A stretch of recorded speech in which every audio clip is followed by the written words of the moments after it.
એકાદશી કરીએ તો વૈકુંઠ પામીએ.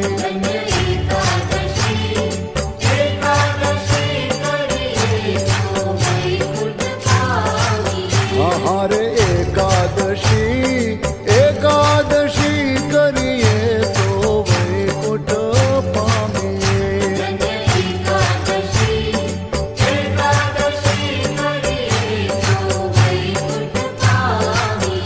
મારે એકાદશીનું વ્રત કરવું છે. મારે ધ્યાન હરે